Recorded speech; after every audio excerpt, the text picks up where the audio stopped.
Hello વિદ્યાર્થી મિત્રો, કેમ છે? મજામાં?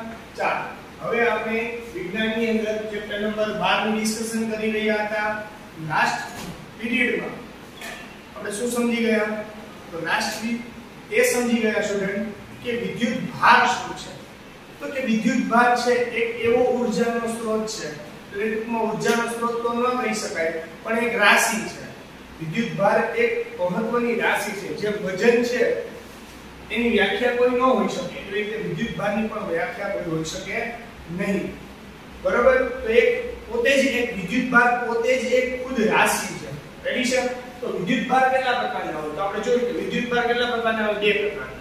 એક ધન વિદ્યુત ભાર, ઋણ વિદ્યુત ભાર. ધન વિદ્યુત ભારની અંદર પ્રોટોન આવે, ઋણ વિદ્યુત ભારની અંદર ઇલેક્ટ્રોન આવે. સાથે સાથે આપણે ઇલેક્ટ્રોનનું મૂલ્ય એટલે કે 1.6 ગુણ્યા 10⁻⁹ કુલમ એવું વિદ્યુત ઇલેક્ટ્રોનનું મૂલ્ય પણ આપણે નક્કી કરી શકીએ. સાથે સાથે આપણે વિદ્યુત ભારનું શોધ એટલે કે ચાર્લ્સ કુલમ નામના વૈજ્ઞાનિકે કરેલી હતી. લાસ્ટ લેક્ચરમાં આપણે આ પણ જોઈ ગયા. સાથે સાથે એ પણ જોયું છોકરાઓ કે વિદ્યુત ભારના બે પ્રકાર, કે વિદ્યુત શેની અંદરથી પસાર થઈ શકે? તો કે સુવાહકની અંદરથી વિદ્યુત આરામથી પસાર થઈ શકે. સૌથી સારામાં સારું વિદ્યુતનું સુવાહક હોય તો એ કોપર છે, એ પણ આપણે ડિસ્કશન કરી. સાથે સાથે એ પણ આપણે જોઈ ગયા કે શુદ્ધ પાણી હોય એ પણ વિદ્યુતનું અવાહક હોય. આપણા ઘરે જે પાણી હોય પીવા લાયક એ વિદ્યુતનું સુવાહક હોય, પરંતુ 100% શુદ્ધ પાણી આપણે પીવાનું ન હોય. છોકરા 100% શુદ્ધ પાણી આપણે ન ઉપયોગ કરતા હોય પીવા માટે, કારણ કે એની અંદર આપણે યોગ્ય આપણા શરીરને યોગ્ય પ્રમાણમાં સારા બેક્ટેરિયા પણ જરૂરી હોય. તો એ બેક્ટેરિયા વાળું પણ આપણે યોગ્ય સારા એવા બેક્ટેરિયા જે આપણા શરીર માટે લાભદાયી છે એવું આપણે પાણી પીવું જોઈએ. તો 100% શુદ્ધ પાણી જે લેબોરેટરીમાં કામમાં આવે છે, જે રિસર્ચ માટે કામમાં આવે છે, એ વિદ્યુતનું અવાહક હોય છે. તો આ બધા બે પ્રશ્નો એવા હતા નાના કે જે 1 માર્કની અંદર બોર્ડની પરીક્ષાની અંદર વારે પૂછાય છે. રેડી છે વિદ્યાર્થી મિત્રો? તો ચાલો હવે આપણે વિદ્યુતની વાત કરવા જઈ રહ્યા છીએ. તો પહેલા તમને બેઝિક બધી જ માહિતી આપી દીધી છે, તમને વિદ્યુત ભાર વિશે પણ ખબર છે. તો આજનો આપણો મહત્વનો અને અગત્યનો ટોપિક રહેશે વિદ્યુત પ્રવાહ. કયો રહેશે છોકરાઓ? વિદ્યુત પ્રવાહ. તો સર વિદ્યુત પ્રવાહ એટલે શું? તો તમને ખબર છે કે વિદ્યુત પ્રવાહ એ જેને પસાર થવું હોય, વિદ્યુતને પસાર થવું હોય તો કોણ જોઈએ? આપણે સુવાહક વસ્તુ જોઈએ તો જ એની અંદરથી વિદ્યુત પ્રવાહ પસાર થઈ શકે. તો સૌપ્રથમ તો આપણે વિદ્યુત પ્રવાહની વ્યાખ્યા લેવી પડશે. તો તમને કહી દઉં કે અત્યારે તો ખબર નથી આપણને નવી પેપર સ્ટાઇલની, પણ જૂની પેપર સ્ટાઇલ જો તમારી આવે એટલે કે 1 માર્કના પ્રશ્નવાળા જો પ્રશ્ન આવે વિજ્ઞાનની અંદર, તો વિદ્યુત પ્રવાહની વ્યાખ્યા 1 માર્ક માટે મોસ્ટ આઈએમપી વ્યાખ્યા છે. તો એ હકીકતથી આપણા માટે એટલી જ અગત્યની બની જાય છે બાળકો. બરોબર છે? વિદ્યુત પ્રવાહની વ્યાખ્યા કહીએ તો વિદ્યુત પ્રવાહની વ્યાખ્યા હું તમને બોલીને એમ સમજાવી દઈશ, જેથી તમારા વાહકના કોઈ એકમ સમયમાં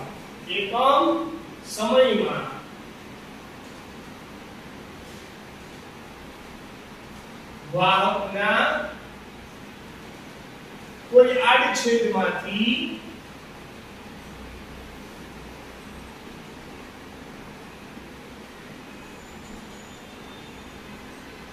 પસાર થતા વિદ્યુત ભારના ચોખ્ખા જથ્થાને વિદ્યુત પ્રવાહ કહેવાય છે.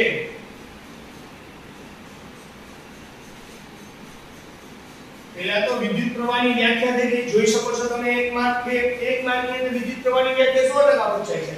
1 માર્કની અંદર વિદ્યુત પ્રવાહની વ્યાખ્યા 100% પૂછાય એવી સંભાવના છે આ ચેપ્ટરની અંદરથી. બરોબર? તો વિદ્યુત પ્રવાહની વ્યાખ્યા કઈ રીતે આવી સર? પહેલા તો તમને કે વ્યાખ્યામાં સમજાતું નથી, હું તમને એક વસ્તુ કઈ ટાઈપ એ સમજાવું છું છોકરાઓ કે એકમ સમયમાં જો સમજી લો કે આ કોઈ વાહક છે, સમજો, સમજાવવા માટે દોરું છું ખાલી. તમારે પ્રશ્નની અંદર આ કઈ લખવાની જરૂરિયાત નથી, તમને સમજાઈ જાય તો. જો કોઈ આ વાહક છે, વાહક એટલે આ સમજી લો કે કોપરનો તાર છે, એમાંથી વિદ્યુત પ્રવાહ પસાર થઈ શકે. હવે આની અંદરથી વિદ્યુત ભારનો જથ્થો, વિદ્યુત ભાર એટલે ઇલેક્ટ્રોન નહીં હોઈ શકે, પ્રોટોન નહીં હોઈ શકે, બરોબર છે? વિદ્યુત ભારનો જથ્થો, જો એક વિદ્યુત ભાર આમ જાય તો એનાથી વિદ્યુત પ્રવાહ ઉત્પન્ન થાય ને, એક આરે વિદ્યુત ભારનો શું જવો જોઈએ છોકરાઓ? જથ્થો. શું જવો જોઈએ? જથ્થો. Very good. ચાલ, અહીંયા વાહક, આને કહેવાય વાહક, તો એના આડછેદમાંથી, આડછેદ કર્યો, એમાંથી પસાર થતા, જો આ વાહક, આ કોઈ વાહક છે, એના બે ભાગ કરી નાખ્યા. એ વાહકને તમને આમ સામે દેખાડો.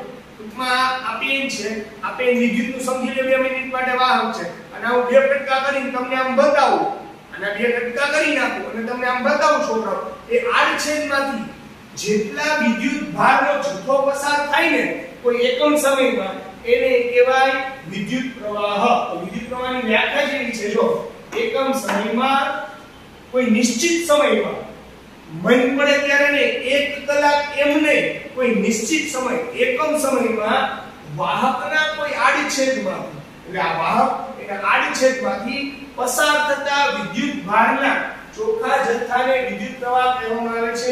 તો આ પ્રમાણે વિદ્યુત પ્રવાહની છોકરાઓ વ્યાખ્યા થઈ ગઈ. બીજું તમને કહી દઉં કે વિદ્યુત પ્રવાહને છોકરાઓ I દ્વારા ઓળખી શકાય. કોના દ્વારા? I દ્વારા. કોના દ્વારા? I. વિદ્યુત પ્રવાહને I પણ કહી શકાય. રેડી?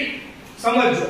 હવે વિદ્યુત પ્રવાહ, મેં તમને કીધું હતું હરેક વસ્તુનો કંઈક ને કંઈક એકમ હોય. હા, વિચારો, કુલમ છે એટલે કે વિદ્યુત ભારનો SI એકમ શું છે? પૂછો, હાલો જવાબ આપો મને. વિદ્યુત ભારનો SI એકમ શું છે? તો તમને લાસ્ટ ટાઈમ સમજાવ્યું હતું બાળકો કે વિદ્યુત ભારનો SI એકમ કુલમ છે. યાદ આવે છે? હા, કુલમનો આપણે C કીધો તો યાદ આવે છે? એ બધું અગત્યનું છે, યાદ રાખવું પડે હો, ભૂલવાનું નહીં. એકમ સમયમાં બરોબર વ્યાખ્યા થઈ ગઈ વિદ્યુત પ્રવાહની. તો વિદ્યુત પ્રવાહની જે વ્યાખ્યા છે એના ઉપરથી જ વિદ્યુત પ્રવાહનું સૂત્ર આવે છે. જેના ઉપરથી જ વિદ્યુત પ્રવાહનું સૂત્ર આવે છે. હવે મેં Q એટલે શું કીધું? જો I બરાબર Q ના છેદમાં T. I બરાબર Q ના છેદમાં T. જ્યાં I શું છે? I એટલે કે વિદ્યુત પ્રવાહ, Q શું છે? તો વિદ્યુત ભારનો જથ્થો છે. શું છે બેટા? વિદ્યુત ભારનો જથ્થો છે. શું છે બેટા? વિદ્યુત ભારનો જથ્થો છે. અને જ્યાં T છે, એ સમય છે ને વ્યાખ્યા, એકમ સમયમાં એ સમય. એટલે અહીંયા લખી શકાય એની જગ્યાએ વિદ્યુત પ્રવાહ બરાબર આને શું કહેવાય? વિદ્યુત ભાર છેદમાં સમય. આ રીતે પણ લખી શકાય. આ બે રીતે સૂત્ર લખી શકાય છે, એનો મીનિંગ તો એક જ છે. રેડી છે? ક્લિયર થઈ ગઈ વસ્તુ છોકરાઓ? પહેલા તો આ સમજાવવું જોઈએ. જ્યાં I બરાબર શું છે? I બરાબર શું છે? વિદ્યુત પ્રવાહ. શું છે બેટા? રેડી? જ્યાં T શું છે? T બરાબર સમય. શું છે? સમય. અને Q શું છે? Q શું છે બેટા બાળકો? Q શું છે વિચારો? Q શું છે? વિદ્યુત ભાર છે. યાદ આવે છે આટલું? ક્લિયર આ વસ્તુ? બરોબર? આના વિશે ડિટેલમાં ચર્ચા કરવાની છે. વ્યાખ્યા યાદ રહી ગઈ? નોટ ડાઉન કરી લેજો બરોબર તમારી રીતે. પછી ચાલો હવે આપણે આ કરી લીધું, પછી આગળ વધીએ. સૂત્ર યાદ રહી ગયું? ક્લિયર છે? ચાલો, વિદ્યુત પ્રવાહનું વ્યાખ્યા યાદ રહી ગઈ, સૂત્ર યાદ રહી ગયું. સરસ, ચાલો. પણ હવે સમજવાનું છે વિદ્યુત પ્રવાહ વિશે જ આપણે વાત કરીએ છીએ, પણ એના પછીનો પોઈન્ટ, બે પોઈન્ટ આપણે એક સૂત્ર લીધું, એક વ્યાખ્યા લીધી. તો વિદ્યુત પ્રવાહ છે છોકરાઓ, એનો આ ત્રીજો પોઈન્ટ લખું છું. ત્રીજો પોઈન્ટ એટલે કે મહત્વનો, અગત્યનો, કે વિદ્યુત પ્રવાહ છે ને છોકરાઓ, બરોબર? વિદ્યુત પ્રવાહ છે ને એ એક અગત્યની મહત્વનું છે. એટલા માટે જોઈએ કે વિદ્યુત પ્રવાહ છે બાળકો, બરોબર? તો વિદ્યુત પ્રવાહની આપણે વાત કરીએ તો વિદ્યુત પ્રવાહનો શોધ કોણે કરી? વિદ્યુત પ્રવાહની શોધ કરવાવાળા વૈજ્ઞાનિકનું નામ શું? તો વિદ્યુત પ્રવાહની જે શોધ કરી છોકરાઓ, એ વૈજ્ઞાનિકનું નામ હતું આંદ્રે મેરી એમ્પિયર. શું હતું બેટા? આંદ્રે મેરી એમ્પિયર.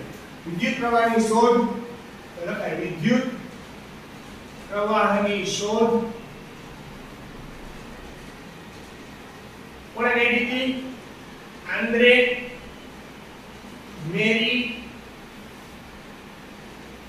એમ્પિયર નામના વૈજ્ઞાનિકે કરી હતી. વિદ્યુત પ્રવાહની શોધ કોણે કરી હતી? આંદ્રે મેરી એમ્પિયર નામના વૈજ્ઞાનિકે કરેલી હતી. પછી એના પછીનો પોઈન્ટ તો વિદ્યુત પ્રવાહનો એસઆઈ એકમ શું થાય? તો અહીંયા વિદ્યુત પ્રવાહનો એસઆઈ એકમ એ છોકરાઓ તો તમને એમ થાય કે સર તમે તો કાલે એમ કીધું હતું કે જે વૈજ્ઞાનિક જેની શોધ કરે એના નામ ઉપરથી કોઈ પણ વિદ્યુત પ્રવાહનો એસઆઈ એકમ પણ એવી રીતે નક્કી થઈ શકે. તો જે વૈજ્ઞાનિકે એની શોધ કરી હોય એના ઉપરથી એનો એસઆઈ એકમ નક્કી થાય એવું મેં કીધું હતું. તો વિદ્યુત પ્રવાહનો એસઆઈ એકમ બે છે અને બે એસઆઈ એકમ છે. કેમ સાહેબ બે એસઆઈ એકમ? જો સમજાવો. વિદ્યુત પ્રવાહનું સૂત્ર શું હતું? I બરાબર q ના છેદમાં t હતું. હા પાડો. સમય ખબર પડે બેટા? હા. તો q એટલે શું થાય? વિદ્યુત ભાર. વિદ્યુત ભારનો એકમ શું હતો? કુલમ હતો. કુલમનો c યાદ આવે છે. અને સમયનો એકમ શું થાય? સમયનો નાનો એકમ શું છે?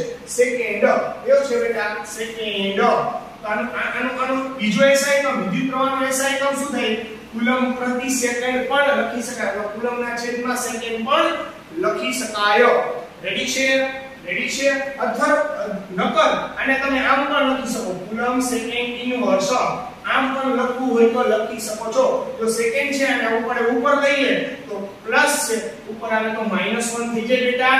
અને આમ પણ લખી શકાય છે અને કુલમ અને આમ પણ લખી શકાય. કોનો એક એસઆઈ એકમ છે વિદ્યુત પ્રવાહનો. રેડી છે? રેડી છે? જોઈ આ સમજવા માટે બાળકો ચાલો તો આપણો અગત્યનો વિદ્યુત પ્રવાહનો એસઆઈ એકમ કુલમ પર સેકન્ડ અથવા કયો છે છોકરાઓ? વિચારો એમ્પિયર એટલે કે એ કહી શકાય છે. જો વિદ્યુત પ્રવાહનો એસઆઈ એકમ શું થાય? કુલમ પ્રતિ સેકન્ડ અથવા તો એમ્પિયર. એમ્પિયર એટલે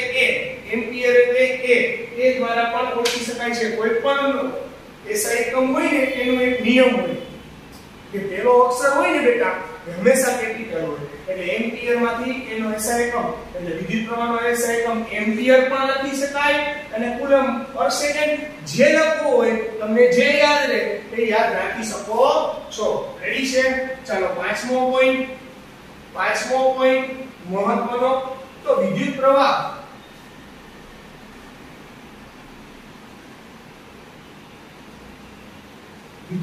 ની માપવું હોય કે એક ટ્યુબલાઇટ છે એની અંદરથી કેટલો વિદ્યુત પ્રવાહ જાય છે તો વિદ્યુત પ્રવાહને માપવા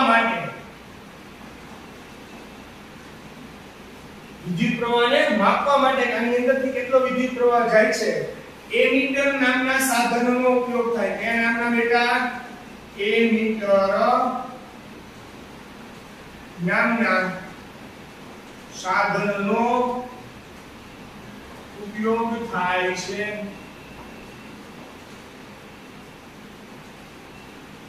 શું કીધું? વિદ્યુત પ્રવાહને માપવા માટે એમીટર નામના સાધનોનો ઉપયોગ થાય છે. આગળનો હજી એક પોઈન્ટ થઈ ગયો આપણો છોકરાઓ. હજી એક પોઈન્ટ એક બે પોઈન્ટ ની જે માઇનર ડિફરન્સ નક્કી કરી લઈએ જેથી આપણને વાંધો આવે નહીં. બરોબર છે? વિદ્યુત પ્રવાહ વિશે જ આપણે વાત કરી રહ્યા છીએ. તો વ્યવહારની અંદર આપણે રોજિંદા આપણે વાત કરી રહ્યા વિદ્યુત પ્રવાહની. તો આપણે રોજિંદા જીવનની અંદર કેટલામો પોઈન્ટ હતો? પાંચમો છઠ્ઠો. ચાલો હવે છઠ્ઠો. બરોબર? રોજિંદા જીવનની અંદર છોકરાઓ તમને ખબર જ છે તો રોજિંદા જીવનની અંદર વિદ્યુત પ્રવાહના કયા એકમો મપાય છે? તો નાનો એકમ આપણે એમ કેમ કહીએ કે કિલોગ્રામ છે એનાથી નાનો એકમ કયો થાય બેટા? ગ્રામ થાય ને. તો એવી રીતે એમ્પિયર એ મોટો એકમ છે એનાથી નાનો એકમ કયો? મિલી એમ્પિયર. અને એનાથી પણ નાનો એકમ કયો? Micro ampere. યાદ આવે છે? સમજાવું છું, સમજજો. આપણે કેમ કહીએ કે મમ્મી આપણને એમ કહે 1 કિલોગ્રામ ખાંડ લઈ આવો અને 1000 ગ્રામ ખાંડ લઈ આવો, તો બેનો મતલબ એક જ થાય. 1000 ગ્રામ એટલે 1 કિલોગ્રામ. વસ્તુ સમજાય છે? એવી રીતે આની અંદર સ્ટુડન્ટ નાનામાં નાનો એકમ અને મોટામાં મોટો એકમ એ પણ જાણવો અગત્યનો છે. તો વ્યવહારુ જીવનની અંદર વિદ્યુત પ્રવાહનો નાનામાં નાનો એકમ એટલે 1 મિલી એમ્પિયર. 1 મિલી એમ્પિયર એટલે ખાલી કેટલા એમ્પિયર થાય એ જોવાનું છે. જો નાનામાં નાનો 1 મિલી એમ્પિયર એટલે 10⁻³ એમ્પિયર થાય. યાદ રાખજો, અગત્યનું છે. મેં તમને કીધું એમ જ છે. 1 મિલી એમ્પિયર 10⁻³ એમ્પિયર થાય અને 1 માઇક્રો એમ્પિયર, આ નિશાની તમારા માટે નવી છે માઇક્રોની. 10મા ધોરણમાં ભણવામાં આવશે છોકરાઓ, ત્યારે હું ડિસ્કસ કરીશ પાછું.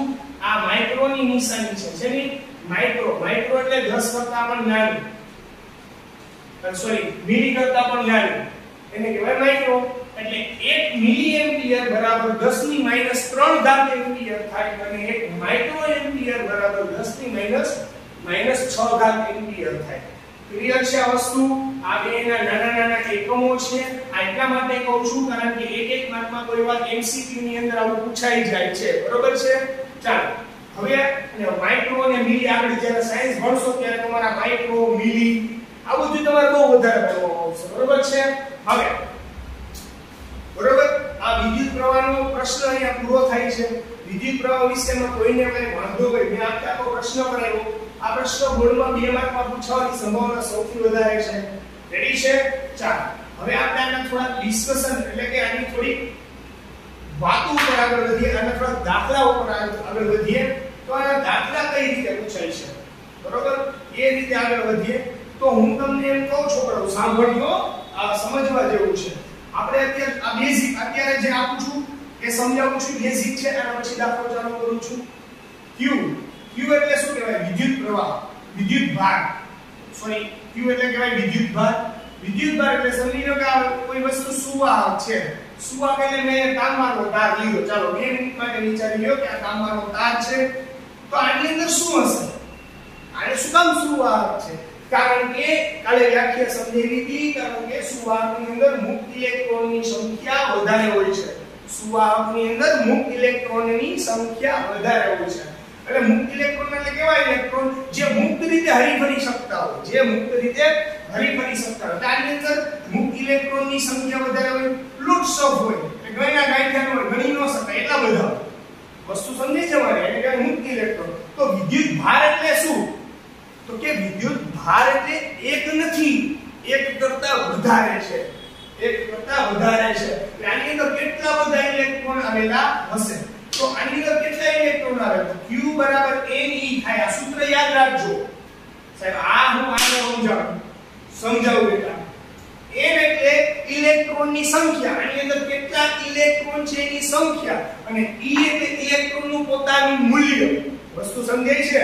આ એક આખો વર્ગખંડ છે. સમજો, આપણે એક વર્ગખંડમાં બેઠા છીએ. એ વર્ગખંડમાં આપણે બધાય તમે બાળકો સ્ટુડન્ટ ભણો છો તે તમે બધાય વિચારો 2 મિનિટ માટે ઇલેક્ટ્રોન છે. વસ્તુ સમજાય છે? એક 2 મિનિટ માટે વિચારો તમે આ રૂમની અંદર બેઠા છો. એ રૂમને મેં કીધું વિદ્યુત ભાર. એ વિદ્યુત ભારની અંદર તમે બેઠા છો. ગર્લ્સે ગોઠી છે, બોયઝે બેઠા છે. બરોબર? એટલે સ્ટુડન્ટ બેઠા છે. તો એને બધાને મેં કહી દીધા ઇલેક્ટ્રોન. એ બધાને શું કહી દીધા છોકરાઓ? ઇલેક્ટ્રોન. હા, તો n એટલે ઇલેક્ટ્રોનની સંખ્યા, એટલે n એટલે તમારી સંખ્યા, અને E એટલે ઇલેક્ટ્રોનનું મૂલ્ય, એટલે તમારું મૂલ્ય, એટલે તમારો વજન. 2 મિનિટ માટે વિચારી લઈએ કે વજનને આપણે મૂલ્ય લઈએ છીએ. એટલે એવી રીતે વિદ્યુત ભારની અંદર વિદ્યુત ભારનું સૂત્ર શું થઈ જાય? Q બરાબર Ne.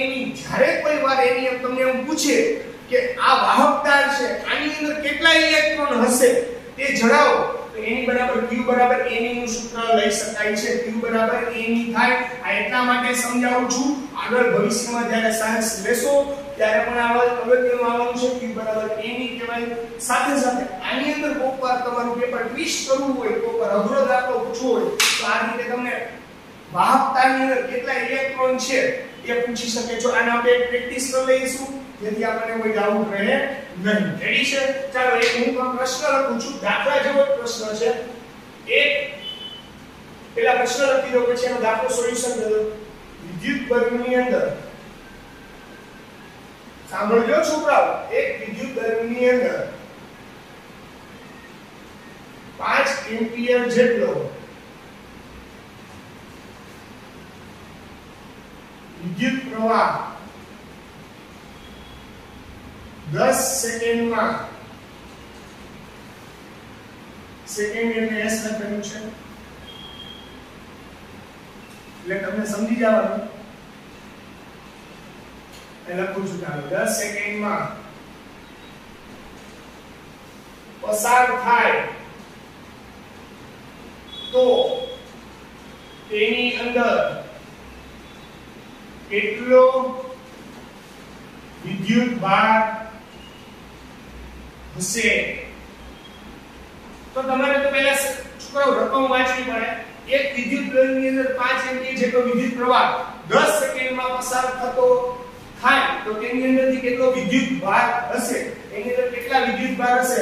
તો અહીંયા કોની વાત થાય છે? જો એ એટલે શું કહેવાય? જેની પાછળ આ a નો એકમ છે. જો વિદ્યુત બલ્બની અંદર 5 એમ્પિયર, એમ્પિયર બોલ્યો 5 એમ્પિયર, અને હવે આપણે વિજ્ઞાન ભણીએ છીએ એટલે 5 એમ્પિયર. એમ્પિયર શું કામ? કારણ કે વિદ્યુત પ્રવાહનો SI એકમ એમ્પિયર છે. યાદ આવી ગયું? સરસ. ચાલો જલ તો એ I આપેલો છે. શું આપ્યું છે? I એટલે વિદ્યુત પ્રવાહ કહેવાય. એ આપેલો છે 5 એમ્પિયર જેટલો. હે વિદ્યુત પ્રવાહ કહેવાય ને બેટા? એ આપ્યો છે. જો આપણને આપ્યો. હા, કેટલો સમય આપ્યો? વિદ્યુત પ્રવાહ 10 સેકન્ડમાં. સમય કેટલો આપ્યો? 10 સેકન્ડનો. સમયને શું કહેવાય બેટા? t. એટલે 10 સેકન્ડ આપ્યો. બરોબર? પસાર થાય તો તેની અંદર કેટલો વિદ્યુત ભાર? વિદ્યુત ભારને શું કહેવાય? q કહેવાય. યાદ કરો, હમણાં આપણે વાત કરી ગયા એની વિશે. વિદ્યુત ભાર ગોતવાનો કીધો. ચાલો, આ તો સાવ સિમ્પલ છે. આની અંદર કઈ તો આ આપણે કયું સૂત્ર યાદ કરવું પડે? યાદ કરો, હમણાં આગળનું સૂત્ર કરાયું વિદ્યુત ભાર વાળું. I બરાબર q ના છેદમાં t. આપણે એની અંદર શું જોઈએ છે? આપણે આની અંદર જોઈએ છે q. શું જોઈએ છે? q. જેને જોતો હોય એને કરતા બનાવવાનો. અને એમને બનાવી લો તો ભાગાકારમાં છે. આ બાજુ આવે શેમાં બન્યું છે છોકરાઓ? ગુણાકારમાં. તો q I ગુણ્યા t બરાબર q થઈ જાય. રેડી? હવે q ને આ બાજુ લખો અને આને આ બાજુ લખો તો કાઈ ફેર મળે નહીં. q બરાબર I ગુણ્યા t થઈ જાય. હે I એટલે કેટલા હતા છોકરાઓ? 5 અને t એટલા હતા 10. 10 ગુણ્યા 5 એટલે 50. આપણે હું મળી ગયો વિદ્યુત ભાર. આપણે હું પૂછ્યું વિદ્યુત ભાર. વિદ્યુત ભારનો શું કહેવાય? q. મળી ગયો. આટલાથી કામ ન હાલે. જો આપણને પૂછે, આપણે સ્કૂલમાં ગયા હોય તો આપણને પૂછે ને બેટા તારું નામ શું, તારી અટક શું, તારા પપ્પાનું નામ શું, આપણી પાછળ આપણા પપ્પાનું નામ લાગે. એમ વિદ્યુત ભારની અંદર પણ એની પાછળ એનું એકમ લખાવવાનું ભૂલવાનું નહીં. વિદ્યુત ભારનો એકમ શું થાય? કુલમ્બ. એટલે એની પાછળ c લગાડવો પડે. બરોબર? એનો SI એકમ કુલમ્બ છે. કુલમ્બ લખો તો પણ ચાલે, ને c લખી નાખો તો પણ ચાલે. તો આ રીતે દાખલો થઈ ગયો. હજી એક દાખલાની આપણે આની સાથે સાથે ચર્ચા કરીશું જેથી તમને મગજમાં ક્લિયર થઈ જાય. રેડી છે? એકદમ ક્લિયર. સરસ. ચાલો એક દાખલો હજી એક કહી દઉં એટલે તમને મગજમાં કાઈ પણ ક્વેરી રહે નહીં. જો પ્રશ્ન લખું છું, અહીંયા પહેલા ધ્યાન આપી દેજો. એક ટેબલ ફેન. ટેબલ ફેન એટલે પંખો, ટેબલ પંખો. બરોબર? એક ટેબલ ફેન ની અંદર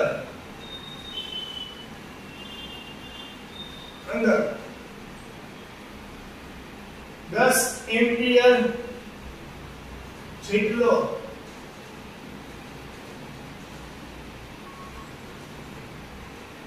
વિદ્યુત પ્રવાહ પસાર થાય છે અને તેની અંદર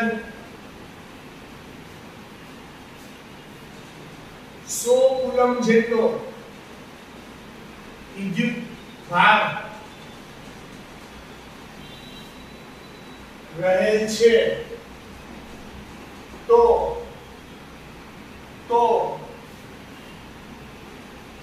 સાંભળજો છોકરાઓ, તો વિદ્યુત ભાર રહેલો છે 100 કુલમ જેટલો, કુલમનો વિદ્યુત ભાર આપી દીધો છે, તો તે પ્રવાહ કેટલા સમયમાં પસાર થશે તેમજ તેમાં રહેલા ઇલેક્ટ્રોનની સંખ્યા શોધો.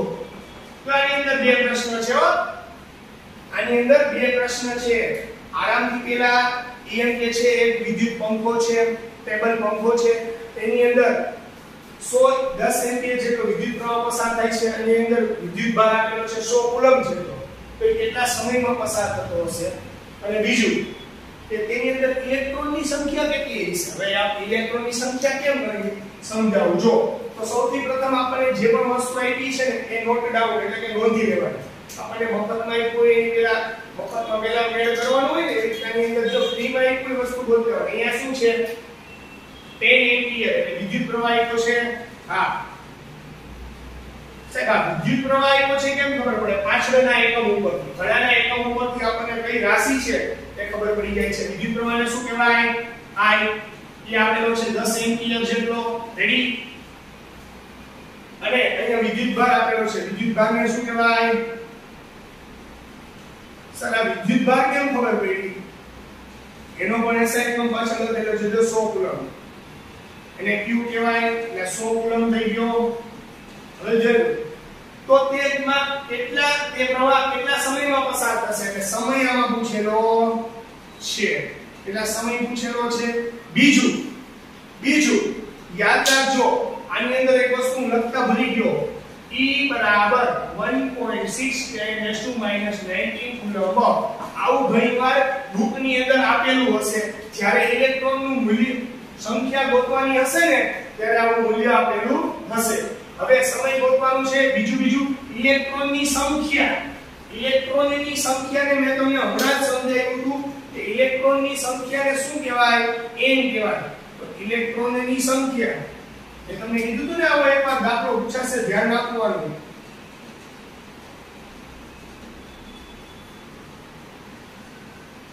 ઇલેક્ટ્રોનની સંખ્યા એટલે n એ પણ ગોતવાનો છે. બે વસ્તુ ગોતવાની છે. તો સૌપ્રથમ તો આપણે શું ગોતી લેવાય? આ વસ્તુ ગોતી લેવાય, સમય ગોતી લેવાય. કેટલો સમય લાગશે? તો સમય ગોતવા માટે સાવ સરળ છે બેટા. એટલે બધી ઉપાધિ કરવા જેવું નથી, આવડી જાય એવું છે. એટલું બધું અઘરું નથી. બરોબર? તો સૂત્ર શું હતું આપણી પાસે? યાદ કરો વિદ્યુત પ્રવાહનું. સર વિદ્યુત પ્રવાહનું સૂત્ર હતું I બરાબર Q ના છેદમાં T. હતું આવું સૂત્ર વાળું. આ વખતે આપણે કોની જરૂર છે? સમયની.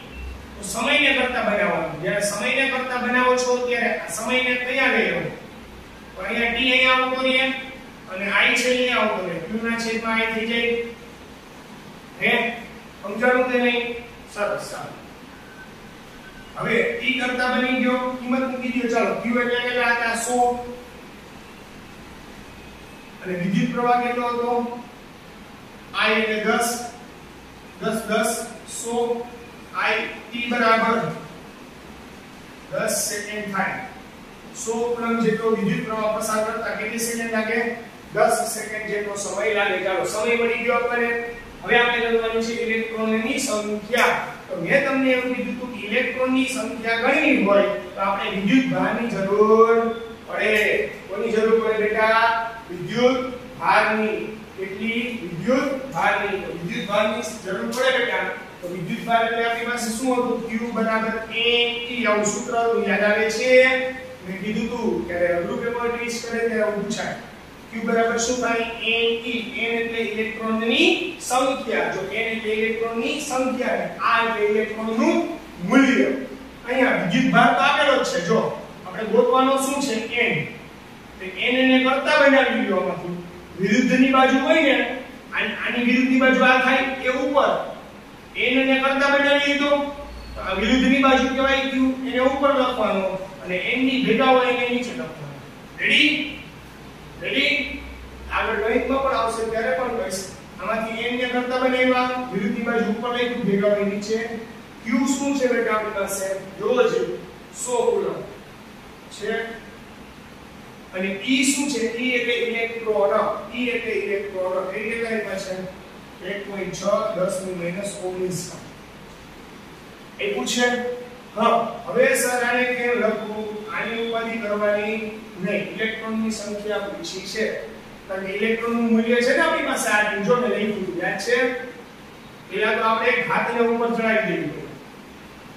તો જોજો આ 100 એમ નો 19 ઘાત એ -19 ઘાત ઉપર ચડાવી દો તો +19 ઘાત થઈ જાય. હા કે ના સમજાણું? હજી જો 1.6 વધ્યાની છે છોકરાઓ, હે 1.6 વધે છે. મારે આનું સાદુરૂપ આપવું હોય તો શું કરું? આ પોઈન્ટ કાઢી નાખું તો છેદમાં શું આવે? 10. આ છેદનો છેદ ક્યાં વયો જાય છોકરાઓ? અંશમાં વયો જાય. હા કે ના? 1.6 મારે પોઈન્ટ કાઢી નાખવો છે. અમારે શું મૂકવા પડે? છેદમાં 10 મૂકા. આ છેદનો છેદ ક્યાં વયો જાય? અંશમાં વયો જાય. તો હજી એક બિંદુ વધી જાય ને. સમજાણું કે નહીં? કે નથી સમજાતું? મગજમાં ઉતરે છે? જો આ પોઈન્ટ કાઢી નાખ્યો છેદમાં 10 મૂકવા પડે. ઈ છેદનો છે જો આનો છેદા અને એનોય છેદા 10 નો છેદનો છેદ કેવો થાય? અંશમાં. તો આ વખતે શું થઈ જાય? 1000 થઈ જાય. શું કામ? 100 હતા 1 10 આવ્યા 1000 થઈ ગયા. ગુણ્યા 10 ની 19 ઘાત છેદમાં 16. હવે 1000 ભાગ્યા આપણે કોણ શું કરી નાખવાનું? 16. 1000 ભાગ્યા આપણે શું કરી નાખવાનું? 16. 1000 ભાગ્યા 16 કરો જી છોકરાઓ. શું જવાબ આવે છે? એ હું કરું હે કે તમે કરશો બાળકો? 1000 ભાગ્યા 16 કરીએ એટલે જવાબ કેવો આવે? જવાબ આવે છોકરાઓ 16 પોઈન્ટ. એટલે કે જવાબ આવે છોકરાઓ 62 પોઈન્ટ. કેટલો આવે? 16 ભાગ્યા 1000 ભાગ્યા 16 કરો એટલે 62.5 અને 10 ની 19 ઘાત ઇલેક્ટ્રોન. આટલા બધા ઇલેક્ટ્રોન હોઈ શકે. આટલા ઇલેક્ટ્રોન હોઈ શકે. નો દેખાતું હોય તો લખી શકું છું કે બરાબર 62.5 ગુણ્યા 10 ની 19 ઘાત ઇલેક્ટ્રોન. એટલે આમ આટલો ઇલેક્ટ્રોનની સંખ્યા હોય. આ ઇલેક્ટ્રોનની સંખ્યા આપણને હોય અને આ જ મેળવો આપણે સમય. રેડી છોકરાઓ? તો આજના દાખલામાં આજના ટોપિકમાં અગત્યનો પ્રશ્ન હતો. 2 વાર લખીને પાકો કરી લેવો. આપણે એમાં ટાઈમ મહિનો છે બેટા. બરોબર? છતાં નો કોઈ સમજાતું હોય તો કહી શકો છો. ઓકે ચલો ક્લિયર છે વસ્તુ? ચલો good bye and take care. આજ માટે આપણે આટલું રાખીએ છીએ. Bye bye.